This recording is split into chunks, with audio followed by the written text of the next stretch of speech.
check for every disease. You know, we couldn't come to the United States with any diseases whatsoever. And we have to have our passports pictures taken. And then he had to pay every embassy to look at the picture. So that's why it took so much money.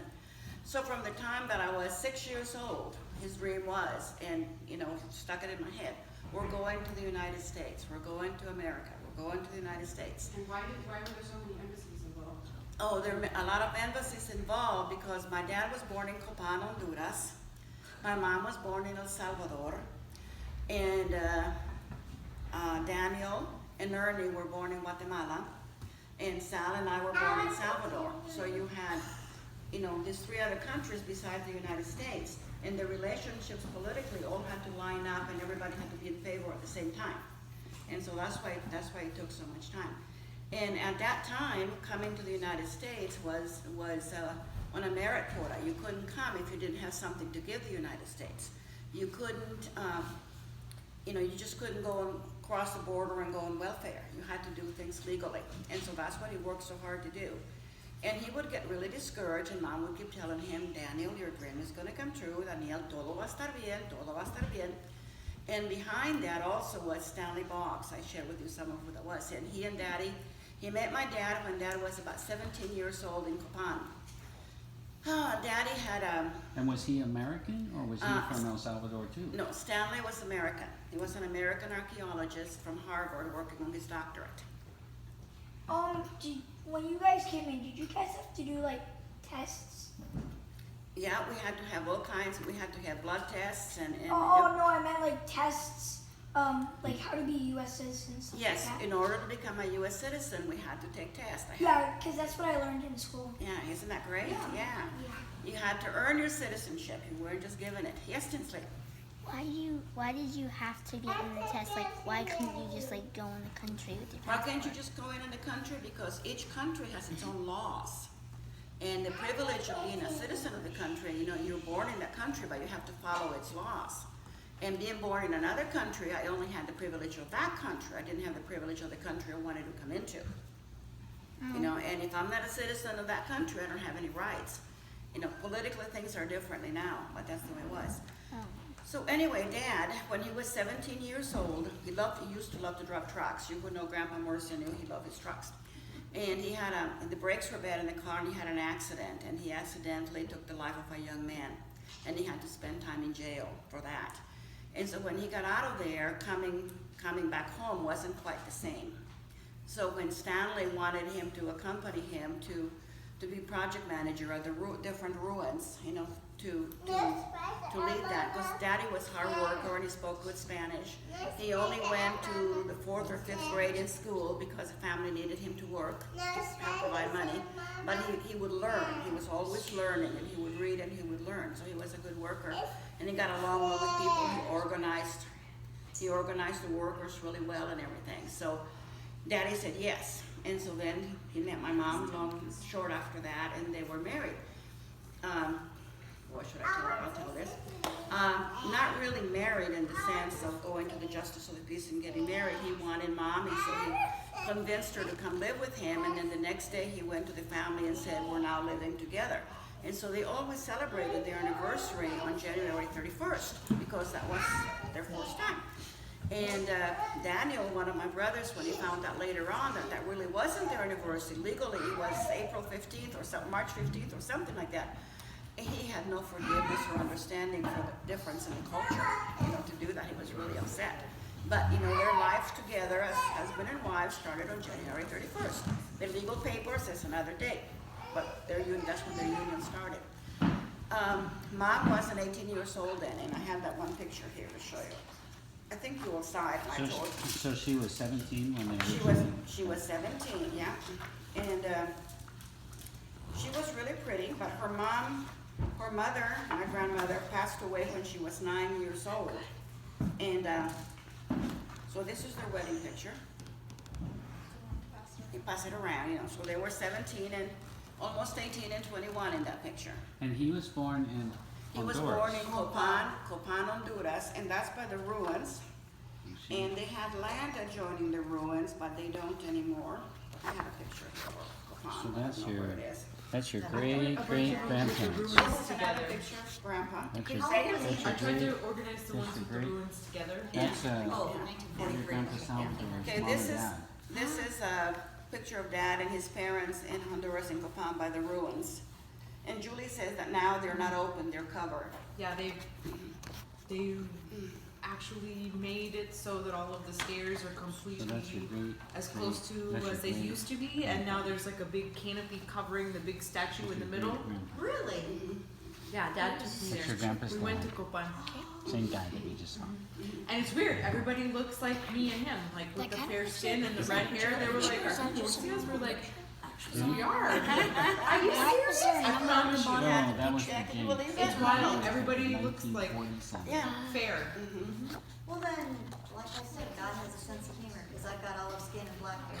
Yeah, it was wild when we went. But they've all of the stairs and everything. It's like they've finished the pyramid so that it actually looks how it's supposed to, and they figured out the hieroglyphs on the stairs, so they turned all the blocks around so that it's like you can see. There's another The picture front. of him.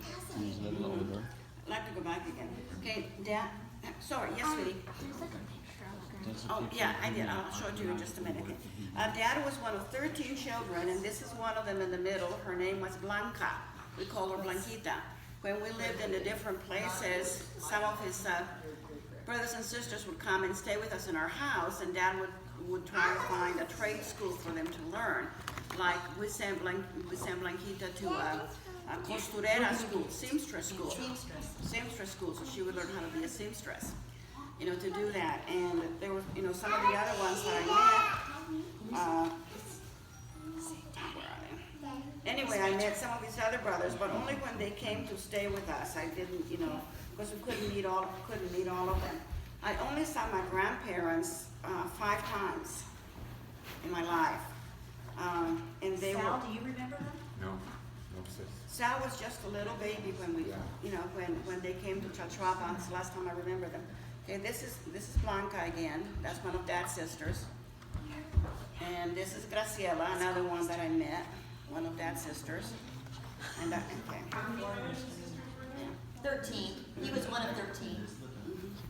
And on this one, the one on the right is Gamaliel, another one of Dad's brothers that came to stay with us. And then the other one with the curly hair is Miguel. He was Mom's brother. And he loved to play soccer. He was a great soccer player. That's your grandma's, Did you hear that, Asher? that's your Wow, grandma's, you may have soccer. your grandma's aunt. Yes, Spencer? What is, it started with the C that you said. Copan. That's the name of the city where Daddy was born. In, Your great grandpa. Excuse me, your in great grandpa in Honduras. Or Honduras. And that's another country south of Mexico. Here, You it's look this in the map, picture. yeah. And they have a lot of Aztec ruins, Mayan and Aztec ruins there. And that's what Daddy would have These are two of your grandparents.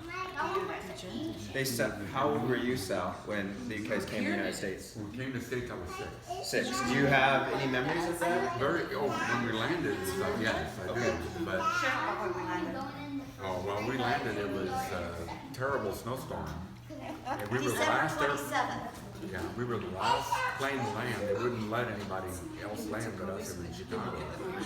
And we were dressed in shorts and stuff, you know, and we came off the plane. It was pretty cold. Yeah, our port of entry is New Orleans. We landed in New Orleans earlier in the day. And we went to Sears. That was the first time I'd ever saw an escalator. We had Sears and Roebuck. Sears and Roebuck, and we went and bought coats and things, and we called Stanley, and you know, to see if we needed to keep our coats with us. And he says, "Oh, it's a beautiful day here. Don't worry about it." So we packed them and sent them through our baggage. So when we got off in Chicago, it had been snowing and snowing and snowing. And like you said, we were the last plane to land because we were going to run out of gas from circling because they couldn't keep the runway clear. And the wings were scraping snow. And and I had on a pink sundress, a white little jacket, and white sandals. And I got deathly ill with tonsillitis. I spent New Year's, that was December 27th, I spent New Year's in the hospital getting my tonsils out. Wow. That was my welcome to the U.S. Now, I remember that we had to go shopping Mm-hmm. And Right. Dad had a cashier's check, and they wouldn't cash it for him. And you were 6 years old. I was Yeah. 6 years old. And you were 13. 13. And you we guys, had- this is in Chicago? Chicago, and we went up. I remember the escalators. We had to No, in New go. Orleans first. Oh, New Orleans. New Orleans first, yeah. But we had to go to Chicago to buy the stuff. No, we bought the stuff in New Orleans. Okay, well, see, I got twin around. Yeah. See, I got were both of them six. scratched Yeah. up. No, we went shopping in New Orleans, and that's Okay. where we bought our stuff in close time. And Right. we said, no, yeah, so that was, But I remember they wouldn't cash it because Yeah. unless we bought a whole bunch of stuff. So we were pretty poor coming here, and Dad had to spend a lot of money on buying clothes, winter clothes for us that we hardly use or whatever. I mean, we did use them Yeah. later, but it was to us not a very needy thing to do. I mean, it was that was exorbitant that was the expenditure. only thing we had was what we had, the clothes that we brought with us, period. That was it. Well, we had a Superman comic book that I shared with my brothers on the airplane, and the stewardess liked that, and they wanted to see what it was. So those are the little things a 6-year-old remembers. Yeah. I thought But, I remember you saying you didn't want to leave your friends. It was difficult to leave.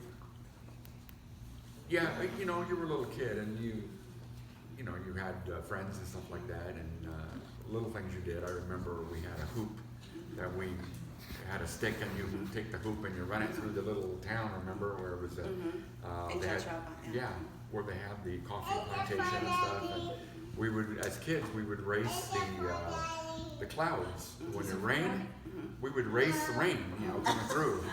And we would do that. I just love little things that kids do, you know. They Those are the things I remember. they were all bicycle tire hoops. Yeah. And they had a stick, and that's what they used to play and race. Yeah. And when hardly anybody had electricity in their homes at that time, but the streets would have the big street lights.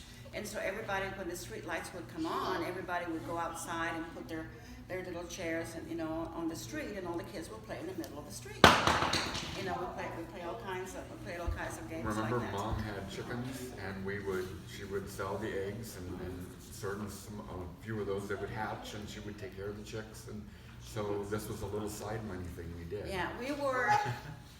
I don't ever remember being hungry or feeling poor. We had what we needed, but you were like my grandparents in Vermont. They had the little farm, they grew their food and things, but you didn't have cash. And so in order for us to have cash, Mom would grow chickens and we'd sell the eggs.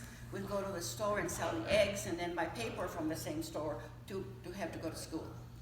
And in to order do to that. money, we would pick coffee in the coffee plantation.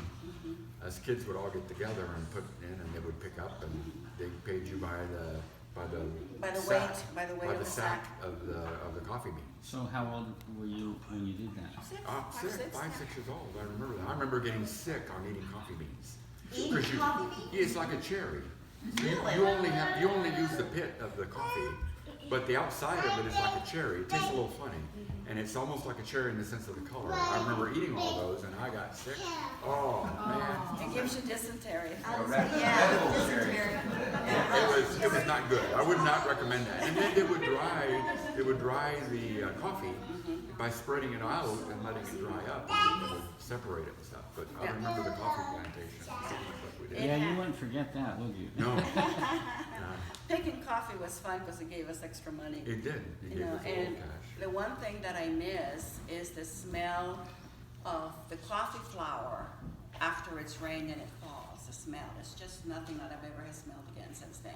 And Is that what gives coffee the good aroma or not? yeah, well, partially, yeah, but it would look like snow, on the floor when it would feel. That's what I imagined snow would look like. I didn't imagine it was going to be horribly cold. So what is your first memory of mangoes and mango trees? Oh, mango trees? Oh my goodness, they grew everywhere. I mean, as a little kid, you climb the trees and get them and eat them and stuff. It was great. The varieties of them, and I'm talking big ones. It's just so memories of mangoes. Gee, you grew up with them. When's your first memory of, having an apple? I guess. And they were always there, and avocados. And avocados. Yeah, a lot of other fruits too. Did That those, we just don't did get here. those get passed around back too? So, so we learned to respect money and hard work. I remember I had 3 dresses besides my school uniform. and to wear your school uniform downtown, you were really proud to wear that school uniform because you were one of the few privileged ones that could go to school. Really? Most everybody else, you know, if you were from a big family, you would go to work to try to help with the family. Probably the most respected people, excuse me, sis, were actually teachers. They were very well respected in the area because, you know, you wanted to learn, and they were the ones that could teach you. And at school, we didn't have textbooks. The teacher was the only one that had the textbook. And what the teacher would do then is she would dictate to you what the information was.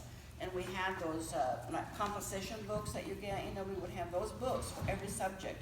And we would write down, we would write down everything she said, and then you'd go home and study it and test it on it. But that, you know, you didn't have a textbook, you made your own textbook as you did that. So, but I remember really loving school and you know, the respect and the satisfaction that they seem to get from opening somebody's eyes and somebody's heart and giving the information. You know, so I think that I was hooked on being a teacher from high because of that.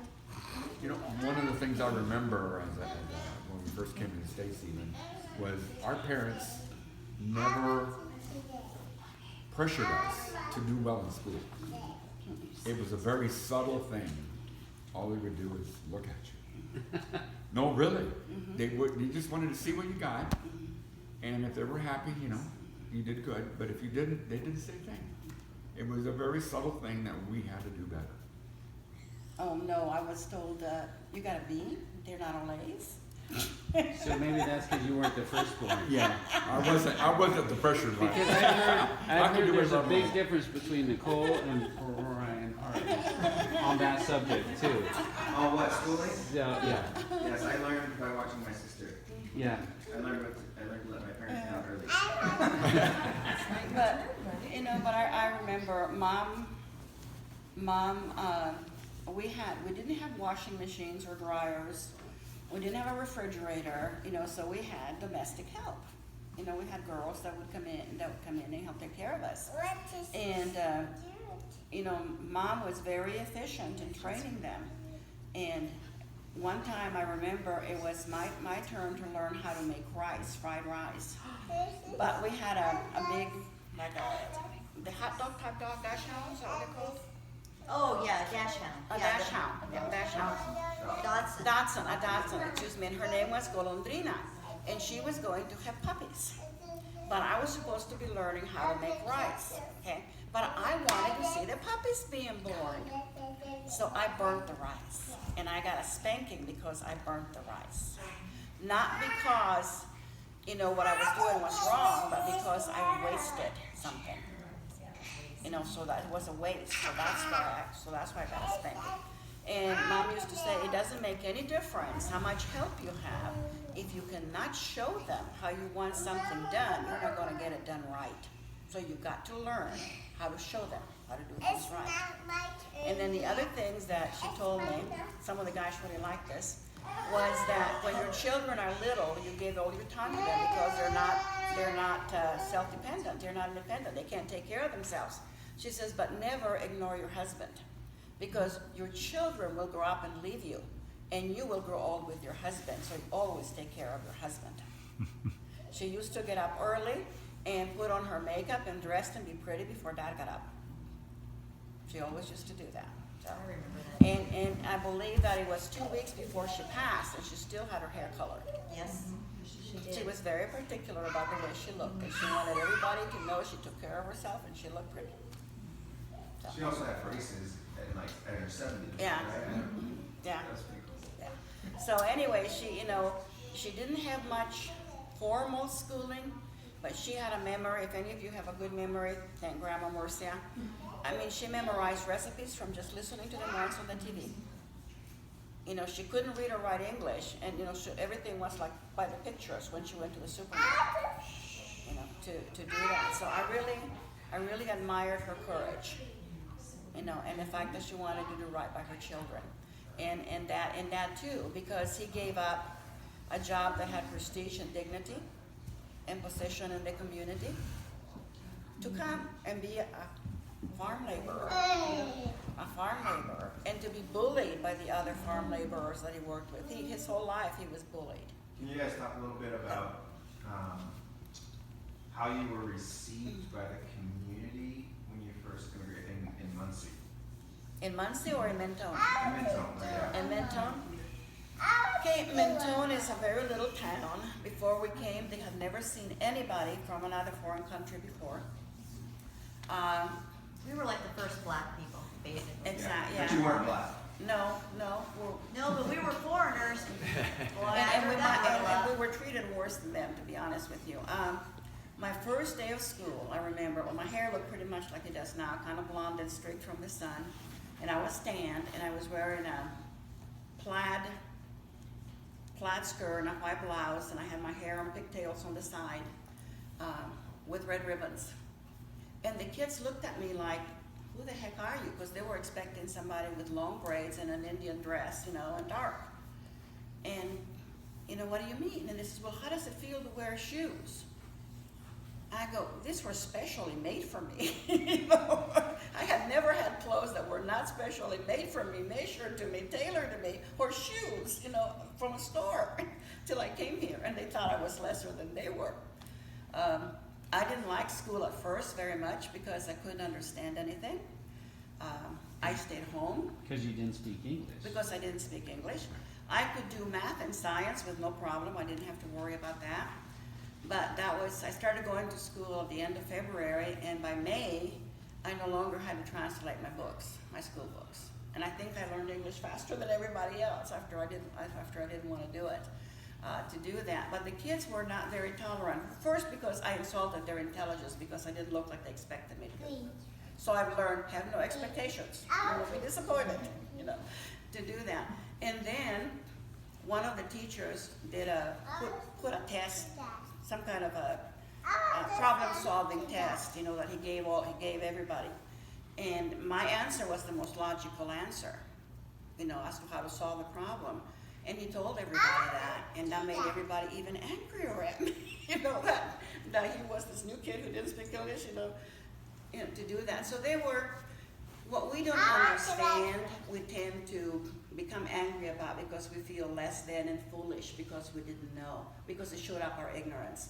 So I learned that very young, you know, that people will insult you when they feel ignorant and they think it's your fault, you know, to do that. So I learned to forgive. I'm not saying it didn't hurt, you know, but because I couldn't understand how this land where you were free to choose, that was the main thing that drove Daddy.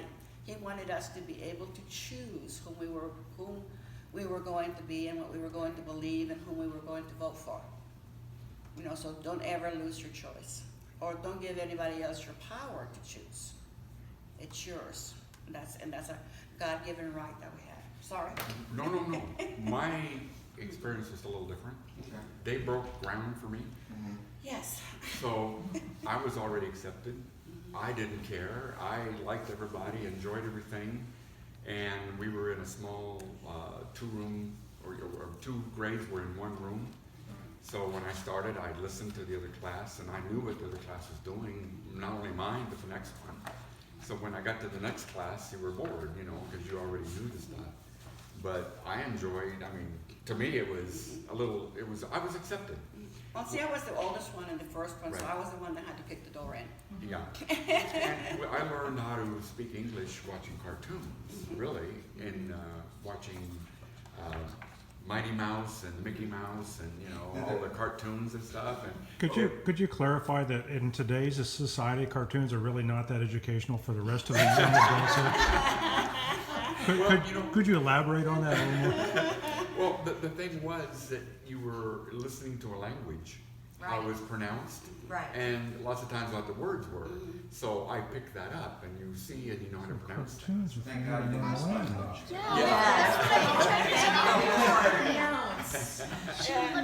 Yeah, some of that stuff. And you got to remember that cartoons were much simpler back then Yes, too. they were. Yeah. They were. And But you only yet had you like a couple stations, not 500. Right. Yeah, Spencer? Yeah.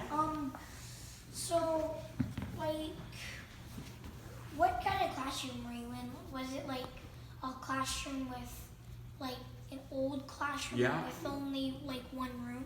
Well, Beaver Dam was a very small school. Like, was it the same age, or was it all different grades in one room? It was two Two grades grades, in two one grades in room. classroom. Like third and fourth grade together, honey, or? Oh, So the oh, teacher I would didn't teach this grade for an hour or so, and then she'd give you homework, and then she'd go teach the other group. So I got my homework done, and I listened to the other side.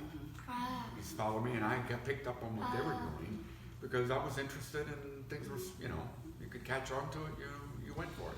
That explains why you're very interested and very good at math. That makes sense. Well, I enjoyed math, and I remember it was one of the first times they ever had television in the classroom. Really? And it was mathematics. And they were teaching them, so it was very structured. Because when you do an instruction in television, you have to think and check it all out, and they structured it really well. So I picked it up, you know, real quick. So when they went on and taught something, I learned all that. And one of the most interesting things I still remember to this day, and all of you that from my family know, is I love ratios. Yes. I remember that you could measure a tree by measuring its shadow. How tall is that tree out there? And I thought, wow, that is a tall tree. You know, I didn't know how tall it was. And the teacher said, you can take a yardstick out here and measure the shadow of the yardstick and find out what length that is, and then you can measure the shadow of the tree, and you can take the two relationships and come up with the answer to how tall the tree is. And I thought that was fabulous. I thought that was great. So I love mathematics, yes.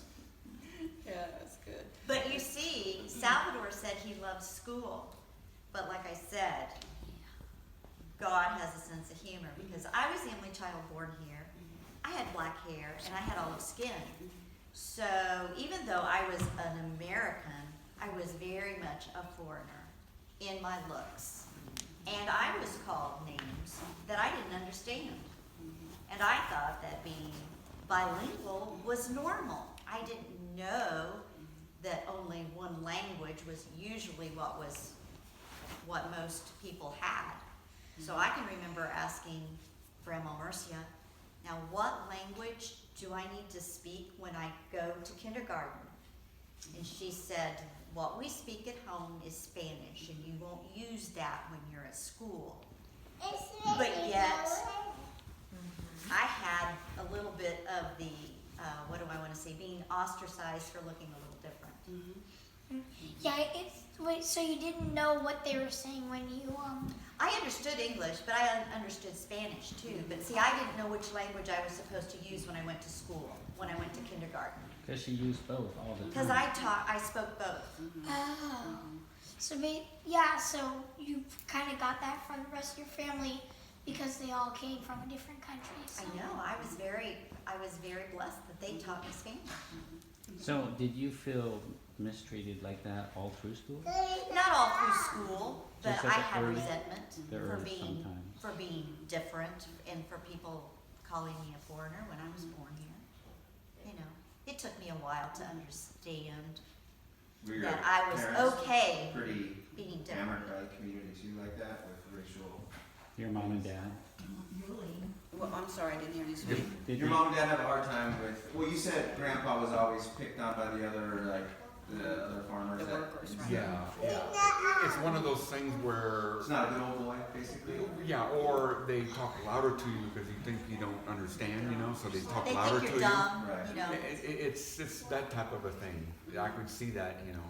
And like I said, he was a good worker too, you know, and so was mom. And so a lot of it was jealousy. Right. Very much so. You know, but because you understand doesn't mean that it's still pleasant to go through where it doesn't hurt, you know, and do it. You know, sometimes mom would come home crying, you know, from working because the ladies and guys she worked with, she used to work looking at the eggs to see which ones were fertile and not fertile, reading the machines at the farm. And they would elbow her, and she had bruises on her ribs, you know, where they would elbow her because they resented us working, because they, you know, I guess they thought we were stealing somebody's job away or their money or whatever. But it was ignorance and jealousy. You know, they resented her because she was a better worker. She was fast too. She was faster. They did something called the beaking and the combing, remember? Where they had to sex the chicks. And sexing the chicks was done by the Japanese people who came in specialists. because they were the one, then what they did is they squeezed the chicks, and they could see then which, if they were male or female. So they would take the males and throw them in a big thing and feed them to the hogs, and they take the females then and they would use them for, you know, layers. for layers, exactly, for for breeding, yeah, well, yeah, to lay eggs. But Mom was better at that than they were. You know, and she picked up from the other people and became a person that could sex the chickens, which none of them could. And the other thing they would take like toenail clippers, and they would cut the tops of the combs off. And you had to grab the chickens and cut the combs, you know, and do it. And you had to do it in such a way that you don't make them bleed. And you had to cut and she was able to grab a bunch and do it twice as fast as the other ladies could. And that was where the resentment came in, that she was working faster and better than they were. And I always tell my daughter, don't worry about that. Do the best you can.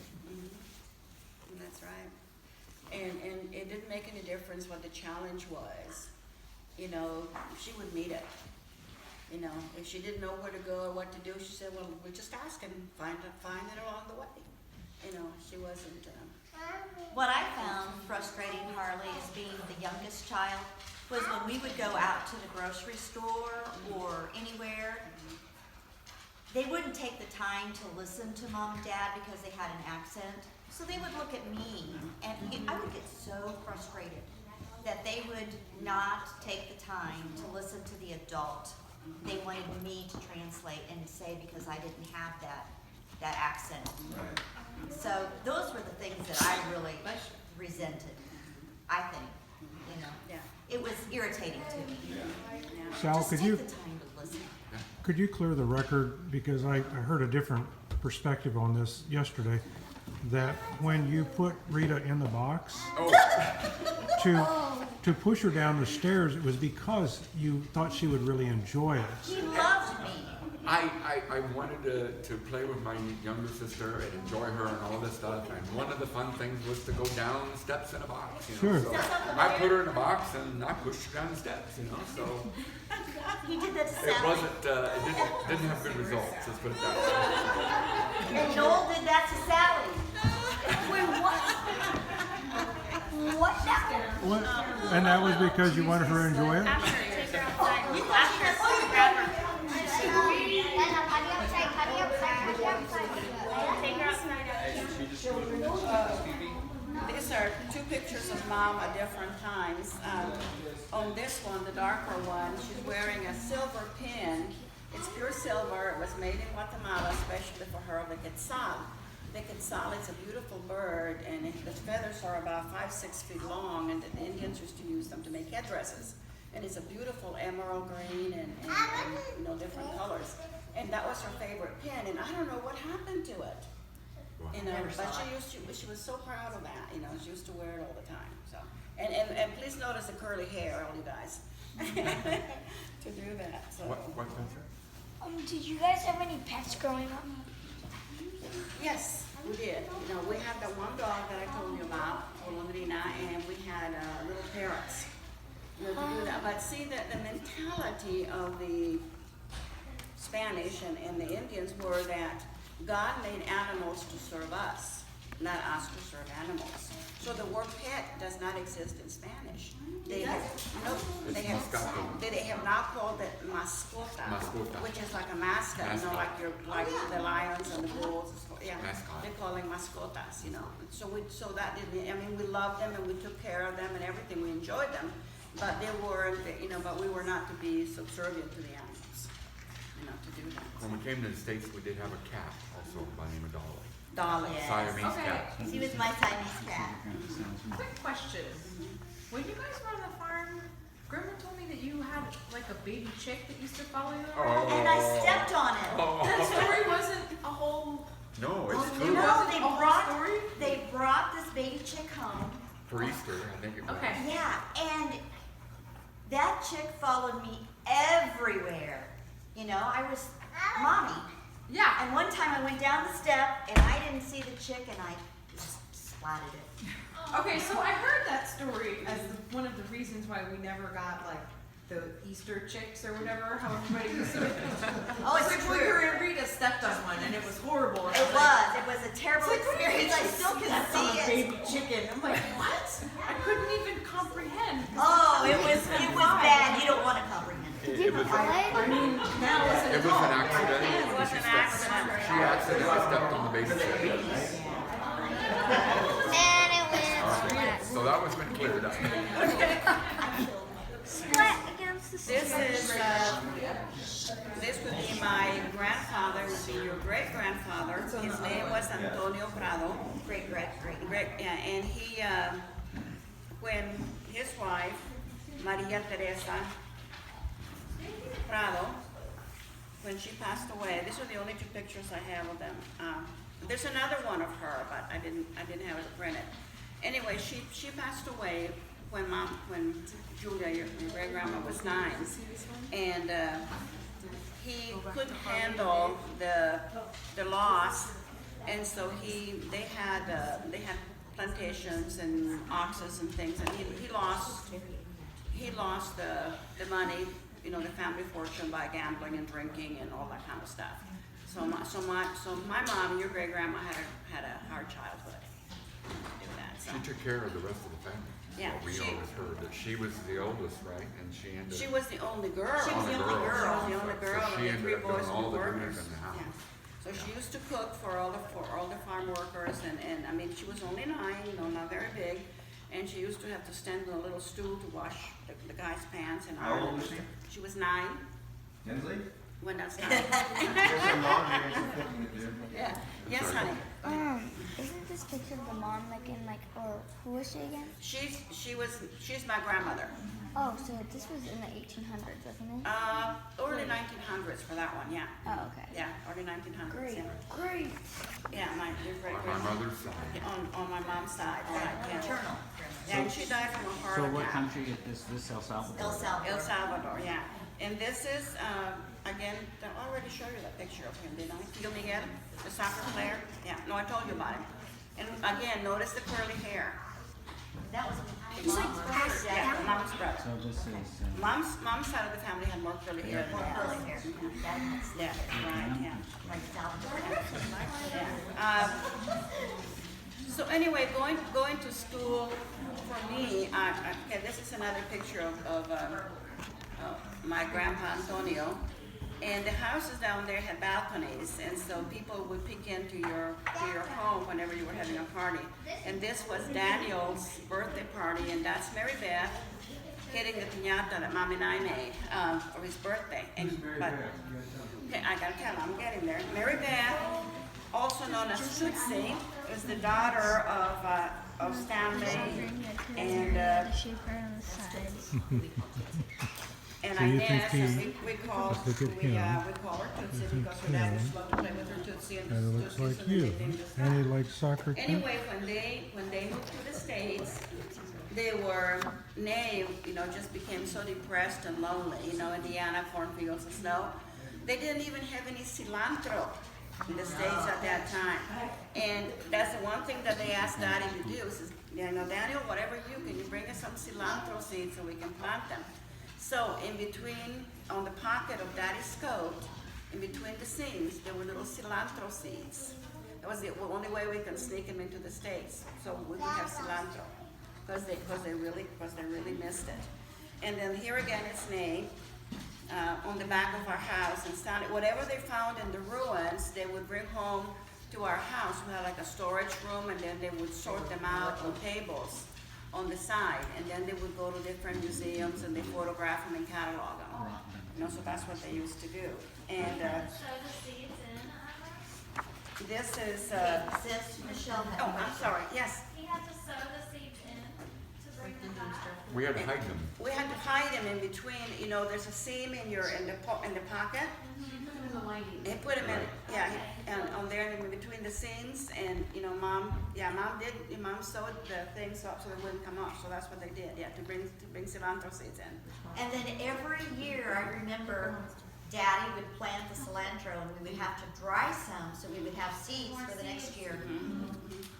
Yeah, so that's how we got cilantro. Okay, this is a picture of our passport picture from Guatemala to Salvador, the last one, and that's the Daniel, Ernie, and myself, so you can see what they look like. And I believe this one was hiding in the oven someplace. I was gonna say, So Sal's these not in are, there, yeah. these are all the ones that were born in the other country. Yeah. Except me, I was Except very Sal, young. he was cooking. It was Okay, and you were born in the other country. El Salvador. Yeah, he was, yeah. So they're from the same country. We're for the, somos chamacos. Salvadoreños. Guanacos. That's what we're called, yeah. Okay, this is my dad's mom and dad, Mercedes and Rodrigo. And That's Mercedes. that's, I'm named after her and her mom, Mercedes, Ana Mercedes. And their grandparents came from Spain because they were running away from the persecution in Spain for religious freedom. And one of them was Catholic and the other one was Jewish. Yeah. So that's what We already talked about it. so that's where they came. So I already told Julie that. Yeah. Okay, this one is after the ruins are discovered. Okay, sorry. What's some Cilantro. Cilantro? Yeah, that's seed. That's grandma. It's a food. Oh no, She'll tell I'm you. talking It's a about spice. the seeds. Oh, the seeds. That's how they grow.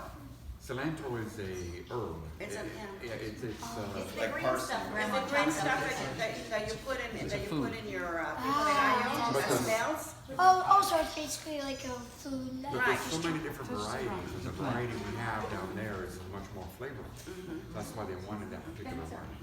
And the supermarkets didn't sell it at that time. At that time, yeah. Anyway, when the ruins are finished, they build a museum and they display the things that were found there, and it becomes like a tourist place for people to go and have picnics. And this is one in Tazumal in Chalchuapan, El Salvador, one of the last jobs that Daddy did. And the heavyset lady, I brought it because she was our nanny. We always had a nanny to take care of us. And I don't know, the lady's name was, I don't remember, but I know they were neighbors and good friends, and her husband's name was Hector. But that's all of us in there with mom and dad in the picture. I remember playing hide and seek in those rooms. Yeah, yeah, we played did. hide and seek. We played yes. hide and seek there, yeah. Yeah, Oh my I remember gosh. that. Yeah, you remember that one, yeah. So anyway, that's why I brought that one. And then this one is the only one that we have of Daddy and Stanley in a dig, and you can see where they found the bone in there. Because they So, used to dig. he was a real Indiana Jones. Yeah. And Tootsie They- says they got that bones. Wikipedia lists Stanley as being the father of archaeology of El Salvador. And I said, well, if Stanley was the father, then my dad was the uncle. So, that's it. And this one is a picture of Mom's 80th birthday party at our house with Uncle Ernie and Rita, and with Rebecca and the grandkids. Rochelle, she's not here. Rochelle Murcia, Ernie's daughter. She lives in California. She's in there. Those colors, I can tell that the time started changing because it went from black and white to color. How about that? Yeah, yeah. And then these are just different family reunions of all of us, at different times. One in '79 when we were in Panama, and boy, that was the most horrible ride I've ever had. We flew in our 130 to Cincinnati to visit you guys, and then the other one after we came back in '84. So I think you've all seen everybody there. Also like So, Look at legs. so you have something to be proud of where you came from.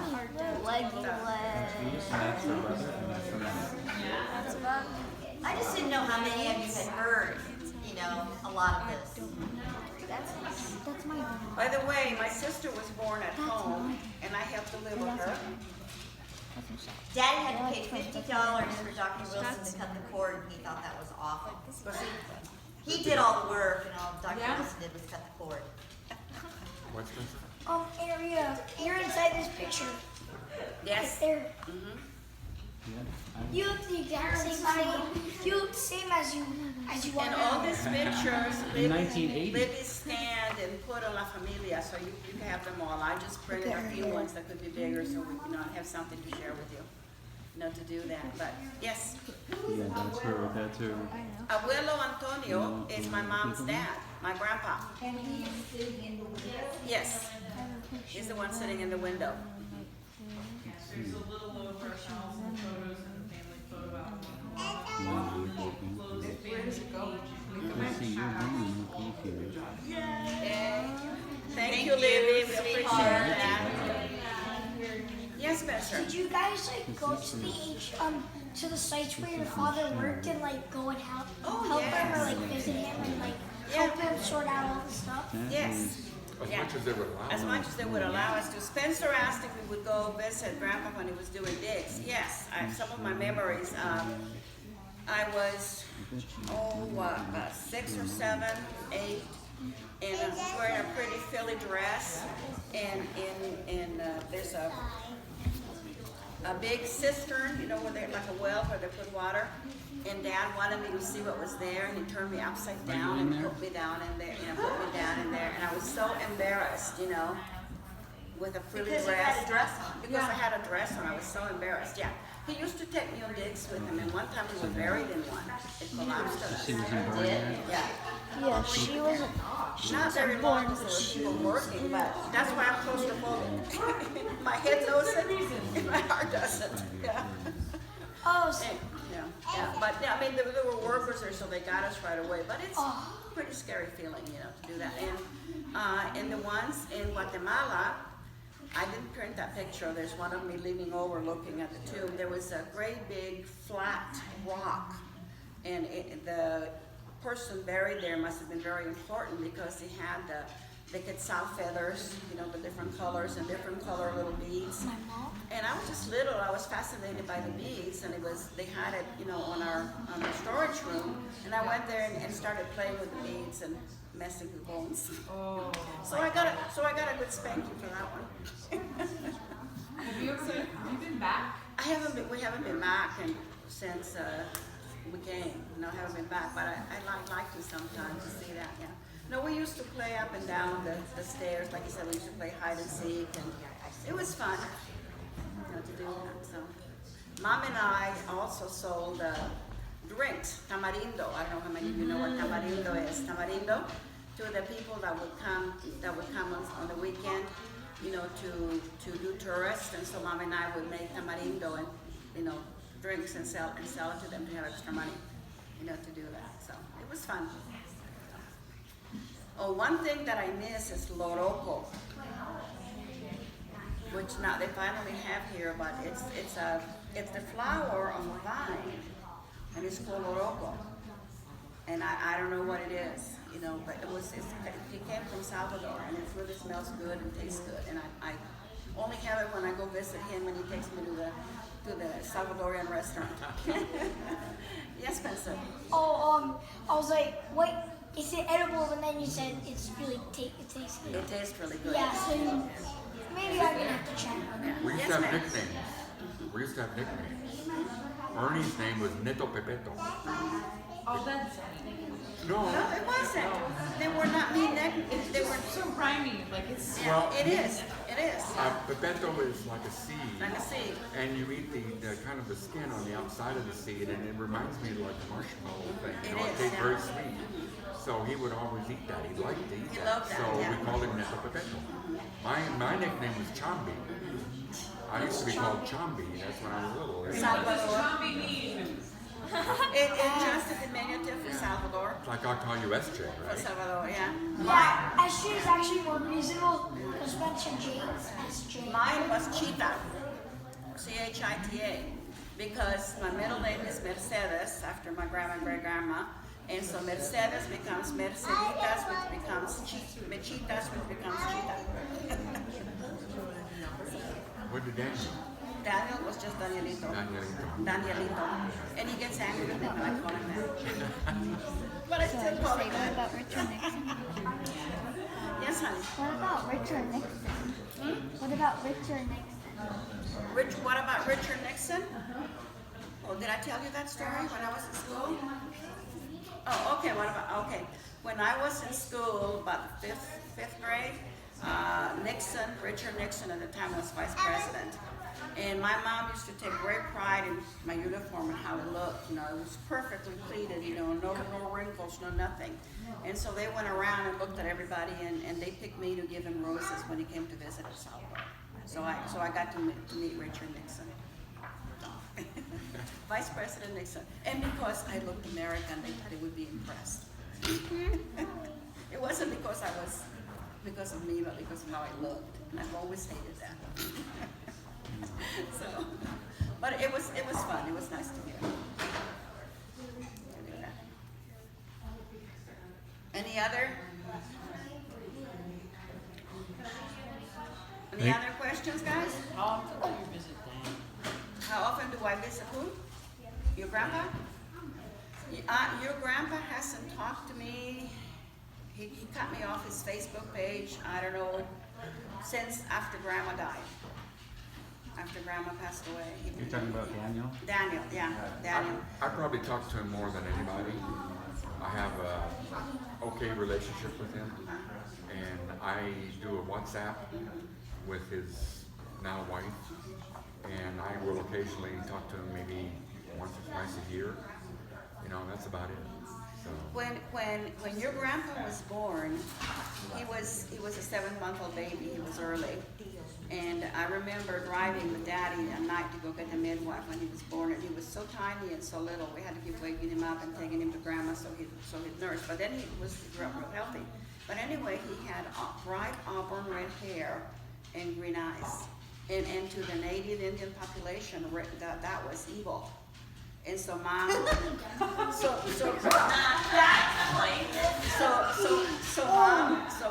boiled some linseed, and with the rinse of that water, she used to dye his hair all the time because she was afraid to take him out. With his red hair, yeah. In El Salvador? In Guatemala. Oh. He was born in Huehuetenango where the ruins are. Yeah, so he was afraid, you know, for them to see him. Since the native people did Yeah, that. but we'd have Americans come and visit and to work with them, you know, the archaeologists, and they always wanted to buy him because he looked American. They want him on. I'm not selling my children. So, yeah. See, everybody looked American except me. Isn't that weird? Yes, I'm telling you. Do you guys have like driver's license and cars that time? Grandpa did, but we were too young for that. Oh, so you guys stayed inside that time. I just wanted to know, Yeah. because how did you get around? Did you guys ride tricycles? Or some you guys took cars? Well, and you know, yeah, we have bicycles and we have, you know, yeah. Yeah, I meant to like get from one place to the grocery store. You guys like rode inside. We had cars. We have cars. It Yeah. was, 1950. Yeah. So, Oh, okay. I didn't know the date. yeah. The vehicles were. Because they came here in 1957? December 27th, So- 1957. The same date that your grandpa passed away. Yeah. December 27th. Something about that date. Okay, I finally figured out. Well, if you have any questions, you can email me or, you know, whatever. If you see a picture that you don't know, I might not know it because I don't remember half the people and the names. I've forgotten a lot of them and stuff. And some of them I don't know, but I do know that, you know, Daddy's dream was for us to be able to have a better life than he did. So, And we're all here and we're all here. because of that. Because of Yeah, that. their hopes was for us to come here and become a tradesman, to learn a trade. You know, a seamstress, a mechanic, electrician, or whatever, and all of us went to college. Well, for me, part of the reason that Daddy wanted to come was before I got too much older because when you're poor in another country, like I said, we weren't poor, but we weren't rich, and so we weren't influential. It was that older men were beginning to want me to become their mistresses, and Daddy didn't want that for me. You see, and he would be pressured to allow that, and he didn't want that. I'm glad he didn't. Yes, sweetheart. What's a mistress? What's a